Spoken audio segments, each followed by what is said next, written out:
Hello বন্ধুরা, আশা করি সবাই ভালো আছেন। আজকে বাংলাদেশ এইচপি বনাম অ্যাডিলেড স্ট্রাইকার্সের মধ্যে টি-20 ম্যাচ অনুষ্ঠিত হচ্ছে অস্ট্রেলিয়া মাটিতে। প্রথমে বাংলাদেশ এইচপি ব্যাটিং করে, তারা ব্যাটিংয়ে খুব ভালো অবস্থানে নিয়ে যেতে পারেনি দলের স্কোর।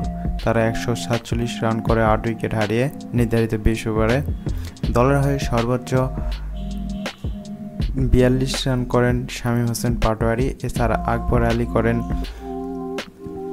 36 রান 35 বলে, জিসান আলম 21 বলে 26। এছাড়া তেমন কেউ আর রান করতে পারেনি, ফলে বাংলাদেশ টোটাল সংগ্রহ পায় 148 রানের টার্গেটে। অ্যাডিলেড স্ট্রাইকার্স এখন ব্যাট করতেছে।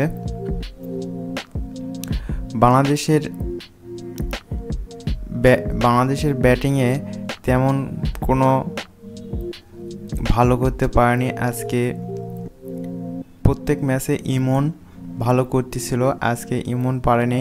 শামীম হোসেন পাটোয়ারি লাস্টের দিকে একটু ভালো লড়াই করার চেষ্টা করছে। শামীম হোসেন পাটোয়ারি এবং আকবর আলী পঞ্চম উইকেটের জুটিতে তারা অসাধারণ একটি জুটি করে, ফলে স্কোরটা সম্মানজনক স্থানে নিয়ে যেতে সক্ষম হয়। তো বন্ধুরা, এখন অ্যাডিলেড স্ট্রাইকার্স ব্যাট করতেছে। তো কি হয় আমি আপনাদেরকে আপডেট জানাবো। বাংলাদেশ এইচপি তারা এই ম্যাচ বের করতে আনতে পারে কিনা বোলারদের মাধ্যমে, আপনাদেরকে সব আপডেট জানাবো। আমার চ্যানেলের সঙ্গে থাকুন। সবাইকে অনেক অনেক ধন্যবাদ।